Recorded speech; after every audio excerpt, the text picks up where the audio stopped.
What a day. Hello, and welcome to another episode of Fearox Frank Reviews. Today we're going to talk about Pumpkinhead 2, Bloodwings, the second film in the Pumpkinhead franchise. So, what can I say about this movie? Is it good? Is it bad? Is it god-awful? Is it a real big piece of crap? Compared to the last movie I just reviewed last week, it's actually not that bad. Well, considering the last film I just reviewed, this movie is not bad. At least by comparison, anyway. Well, for those of you who are... Though, to be fair, this film is not as great as the original movie in the sense. It's the second film in the franchise, and... well, it's okay, in my opinion. I mean, it had some good ideas to it, though, and it kind of further expanded upon the Pumpkinhead universe. But for those of you who don't know, Pumpkinhead is actually a monster film, in a sense, created by Stan Winston. Now, the film is basically a southern gothic horror film, in a sense. Pumpkinhead is basically a demon of vengeance. He comes out to you. If you were wronged by somebody, in a sense, you were heavily wronged. What I mean by wronged is if someone you love dearly has been murdered or killed, you can have the demon of vengeance conjured up, in a sense. But it is not without a price. The price is this: those who you feel who are responsible, or those you don't know who are responsible, they are now targeted by the monster itself. But there's, like I said, there is a price. When the creature kills those who are responsible, those who are mocked, you are basically damned. In a sense, thus you see the beast kill those who are responsible, and you feel their pain, damning you to their pain, to their suffering, in a sense.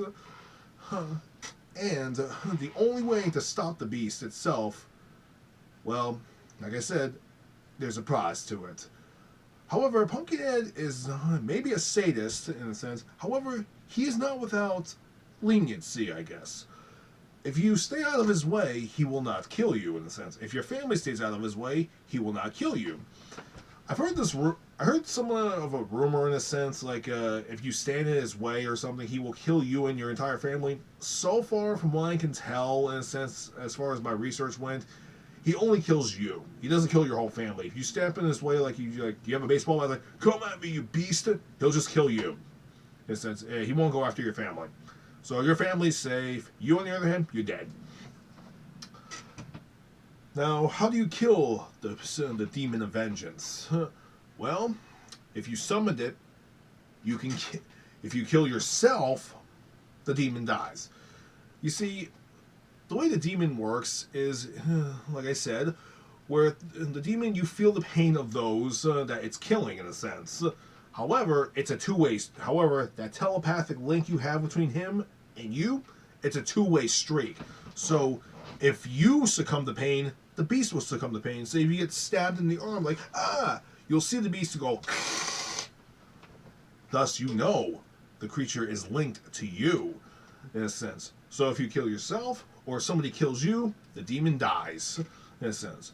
But you will not go to heaven. Your body will shrivel up into like a raisin-like zombie creature, into a withered husk of what you used to be, and you will be buried out in the patch where the beast was laid.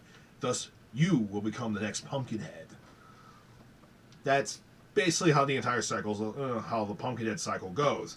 For the second movie, on the other hand, I kind of tossed it out the window. Well, how do I summarize it? It's basically a movie about a sheriff and his daughter going back to their hometown, in a sense, just starting a whole new life because the daughter went through some bad shit. She beats a bad crowd of kids in this current town, which is in rural America. Now, unlike the first movie took place in the southern states, and it has that thick southern accent. However, this movie, you can't even tell where the hell it takes place. Some people think it may take place in California, Colorado, Montana, Pennsylvania, New Jersey, New York, in the rural areas I'm talking about. So where its location is unknown. Yeah. And is there anybody in here that you may know?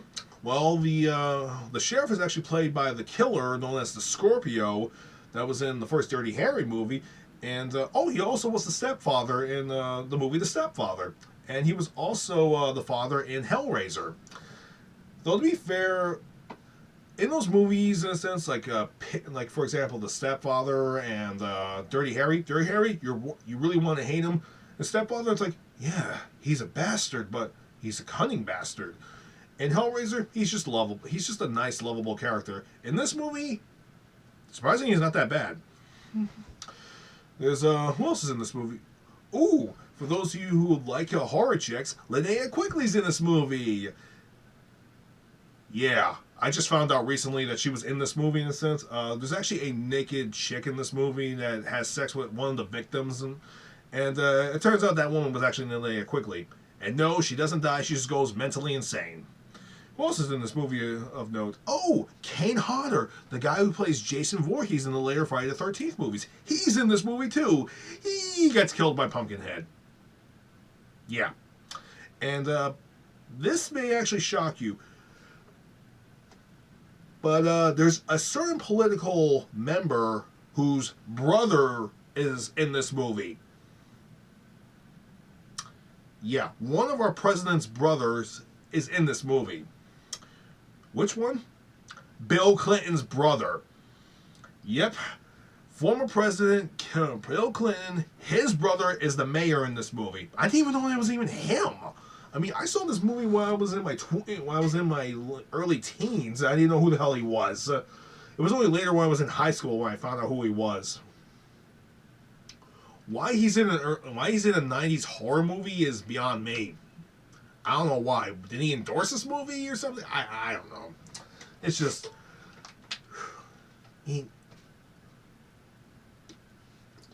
Bill Clinton's brother is the mayor? That is just weird. I mean, it's kind of like saying if like Bill Clinton was in a monster movie and stuff, and he was like the governor or something. He only made a cameo appearance. That's just like weird. So, what's the story behind this movie exactly? Well, technically, this movie is about the sheriff in a sense, but the sad story of this movie is also that there's a tormented boy who died back in the 60s, and he died by a local high school gang, and they tormented him, they tortured him, and they murdered him in a sense, and the murder was covered up. An old witch buried him. And these local kids decided to screw around with witchcraft and wake him up.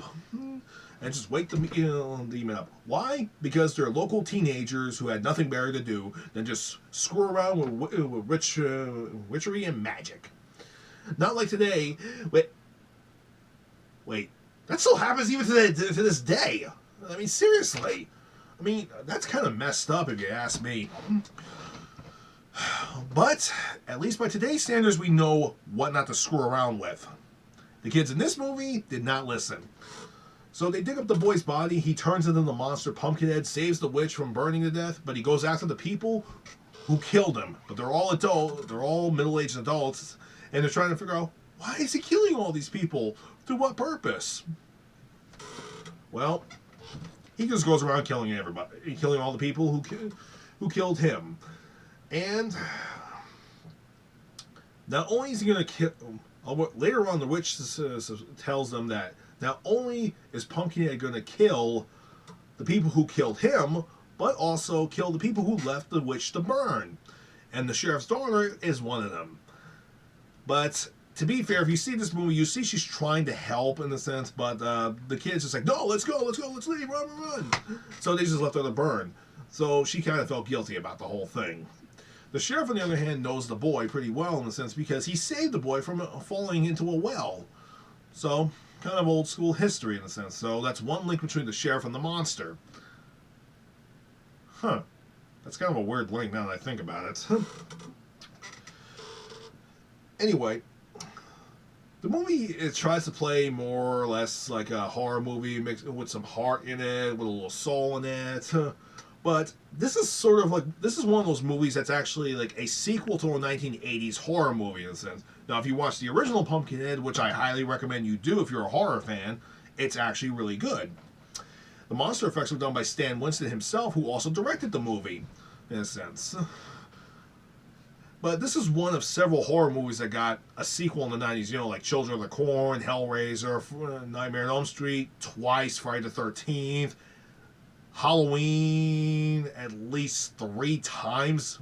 Well, when it comes to 3 times, I'm talking about one movie got remade twice. Even the Child's Play films also got sequels in the 90s. Though the first film that was released in the 90s wasn't really that bad, the ones afterwards got were really shitty. That's just me. Then again, I'm not a Child's Play fan. So, how does this movie rank up compared to the first one? Well, to be fair, the first one is a lot better. This one is not that good, but it's passable, in a sense. Unlike the last film I did, that film, on the other hand, it destroyed its franchise, in a sense. Ever since that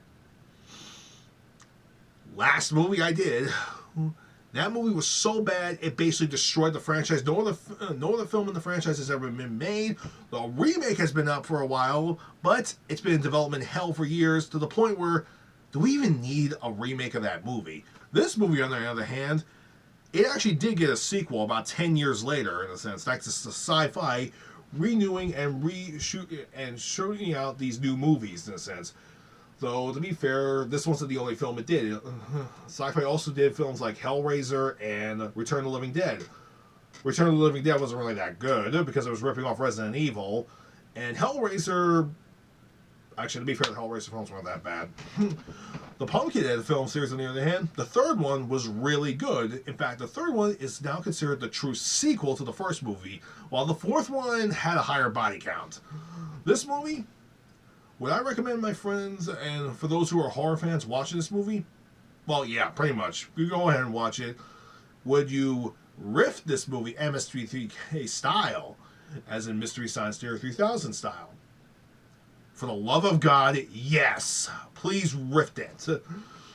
But all I can say is Pumpkinhead 2, Bloodwings, it's bad, but not as bad as people remember it to be, in a sense. It's a little screwed up. It explores a new mythology in Pumpkinhead's mythology, in a sense. And, oh, am I leaving anything out? Oh, yes, there is something I'm leaving out. It turns out the boy is actually Pumpkinhead's son, supposedly. If you've seen the Pumpkinhead costume, you pretty much know Pumpkinhead's anatomy at this point. But as a matter of fact, there's a picture of Pumpkinhead right here in the back. Do you see anything? Anything to make him reproduce? Nope. Well, that's because they don't fully explain that.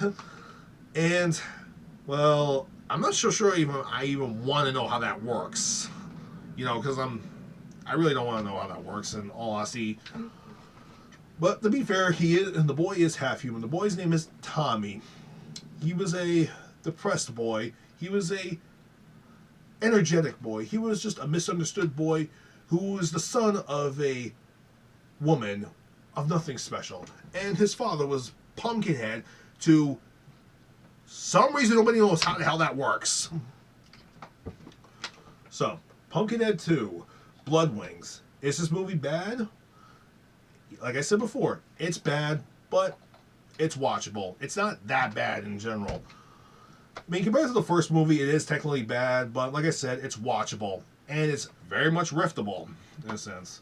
So, I may just watch this movie again, because I saw it a few days ago, trying to get my personal opinion on it, because I thought it was really bad, but after the last film I saw, this movie wasn't really that bad by general. So, this movie gets a pass from me. So, what's the next film I'm going to review? Is it going to be another monster movie? Most definitely yes. Until then, take care.